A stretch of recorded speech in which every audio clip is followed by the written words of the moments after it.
Hey guys, welcome back to the bench. I'm back with a new track, which actually came out today. It's called Mad. I love this song. I've been playing it for over a year now, and I'm so happy that it's finally out. It means a lot to me. It took me a long time to perfect.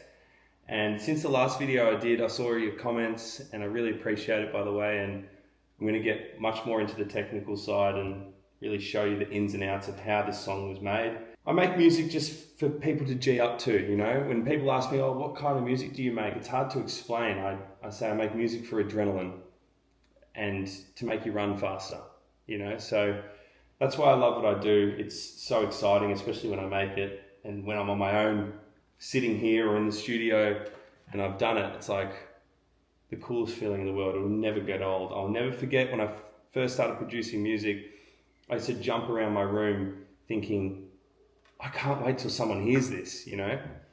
And my biggest advice is if you love it, then someone else will. But you have to back yourself. But let's get into it.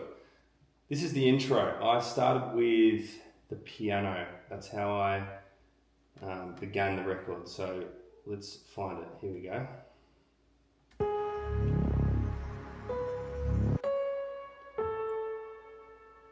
So when you're writing chords, you don't have to be so complex straight from the get-go. Just start with one note.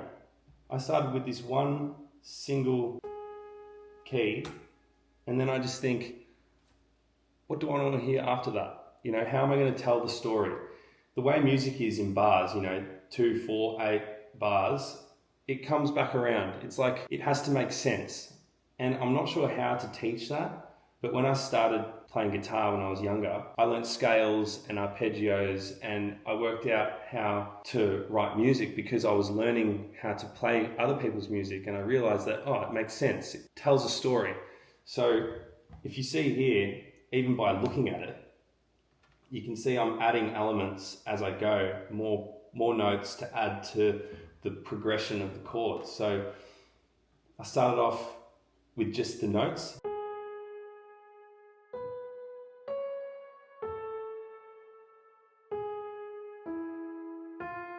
So slow, but anyway. And then this next row, I start adding chord.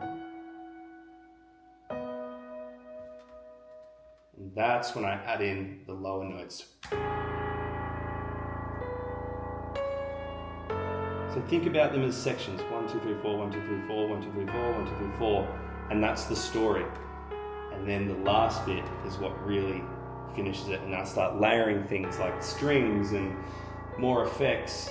I've got this wub underneath it.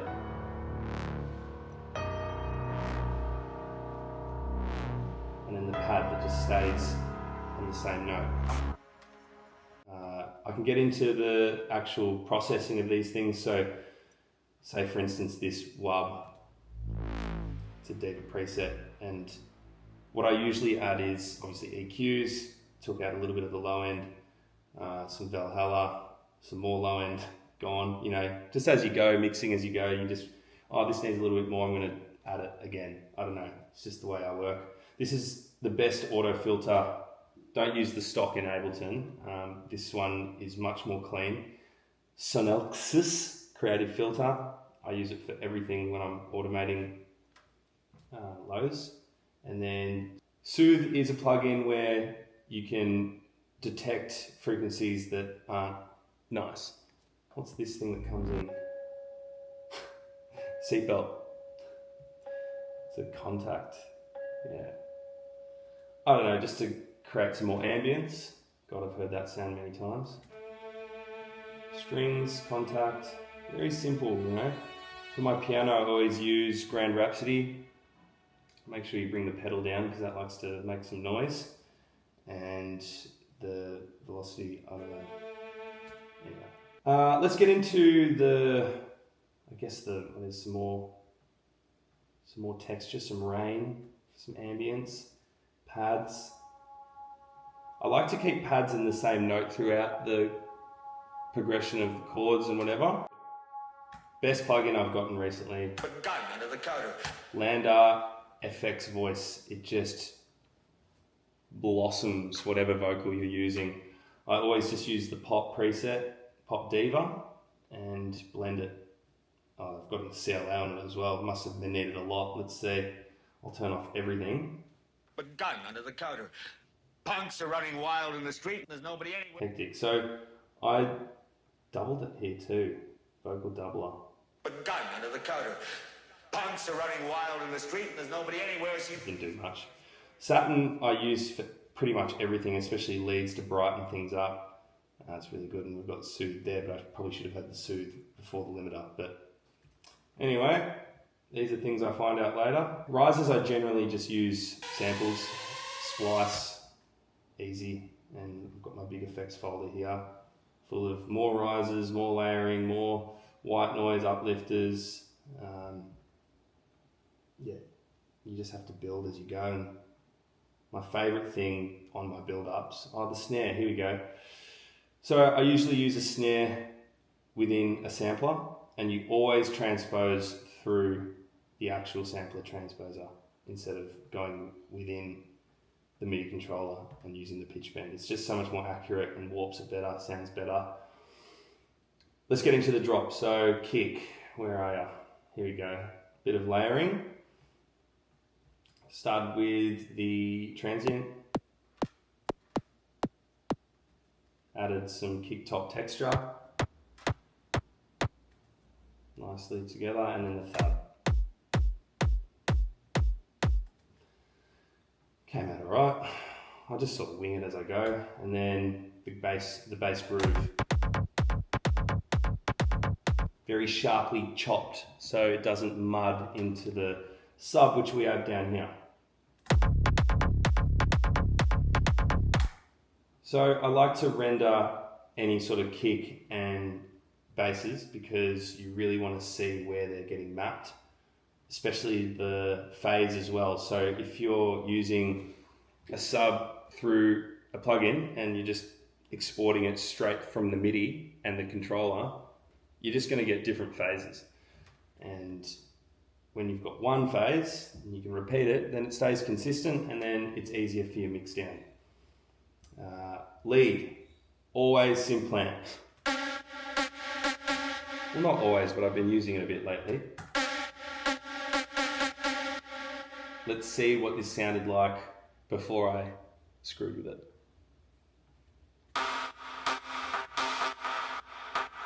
Gross. So the way I use this, it is a random process. Here we go.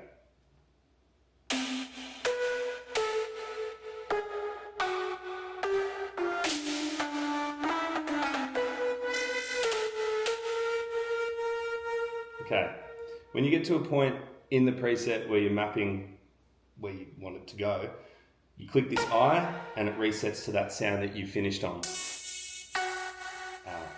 Okay.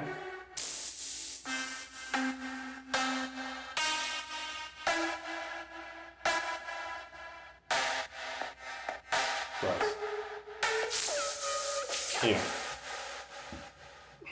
Anyway, you get the gist, but I finally got it to where I wanted it to be, which can take a long time.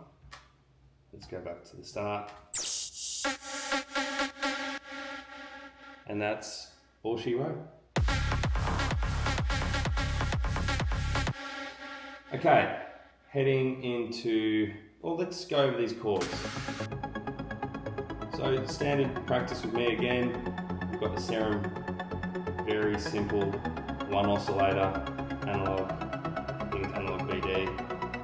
And using the arpeggiator here, I have it on chord trigger, but with 2 steps up. That's why it sounds like it's not like, because you usually use up and down, whatever, to make it play each individual note and create an arpeggiator. But using the stepper, it just feels cleaner in this.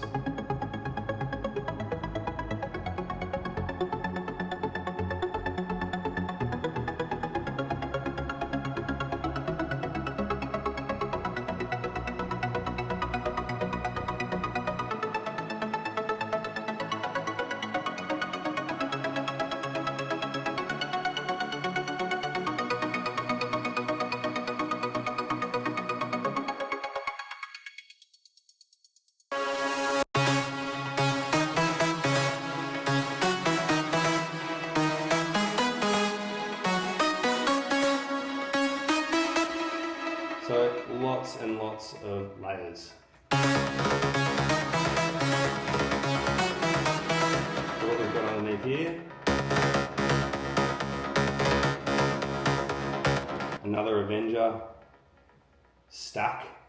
So I've gone 2 there.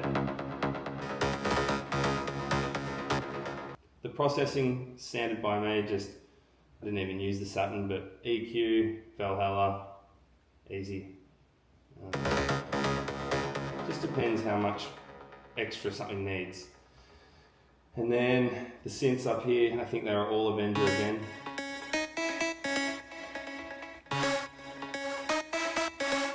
Bit of lethal as well. Overdrive. There's my compressor getting mapped to those claps, which I sidechain everything to. This is my send. I literally send everything to that shit clap that I've been using for like 10 years. It's just always worked for me. I don't know. I like it. I do use volume shapers sometimes, but I don't know. This just feels like it naturally goes into the record better. You can get real hectic with your volume shaping by rendering everything and then fading everything in. Like I've done that as well, but yeah, it takes too long. So there was no reverb on that. What else did I put on it?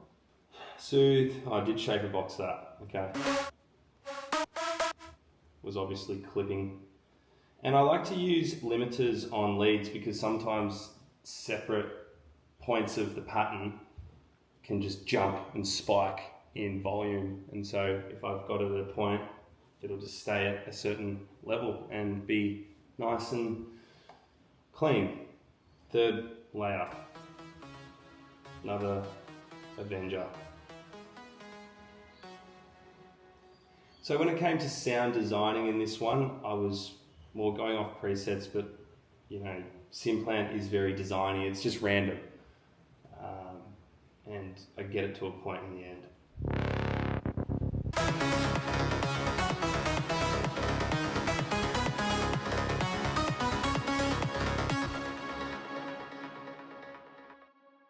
These crispy claps, I made them years ago. I've got that thing on it, hold on. Wide and dirty, it's like an overdrive. This is a really nice reverb if you want to use on claps. I don't know, it's very old school. And then the supercharger, this just compresses it together. Did I use that?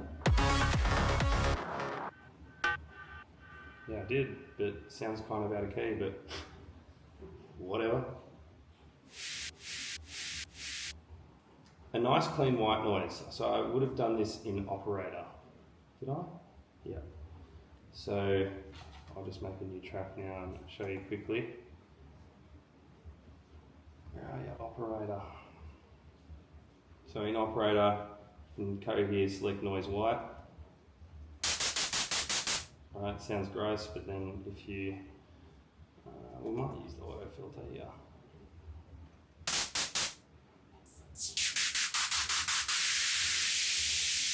You hear that gross frequency, so that's when you get shoosh. And then it takes out that grossness, depends how hard you want to do that. That's really hard, so it wouldn't make sense. And it's a bit softer, and you can change the sharpness.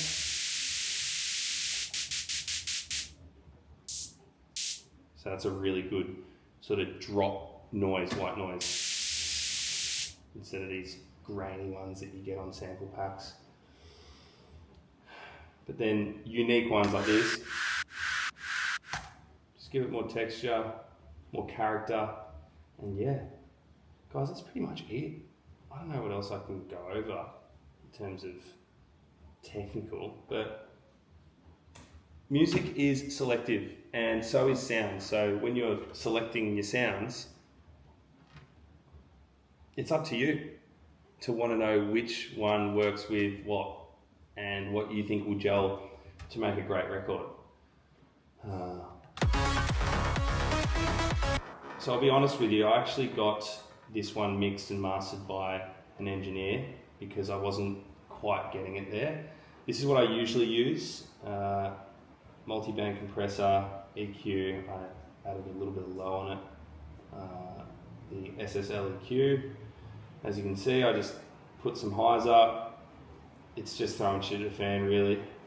The phase multiband, more highs brought up, and then just a Pro L limiter. And soothing it all together. That's what's going to really make your tracks pump. It usually works with most of the songs I mix and master myself. But this one, I needed a bit of help. Full transparency, and he absolutely smashed it. So yeah, technical stuff, I'm not very technical. You've seen what I use. It's Pro Qs, it's Valhalla's, Saturn, Soothe. That's my process, and it's up to you to come up with the melodies, come up with the leads, put them in places where you think it's going to bang, and the rest will be history. So yeah, little insight to Mad. Please go listen to it, stream it, hope you like it, and there's plenty more of them to come, and more of these, because I enjoy doing it. First, you've got to get mad.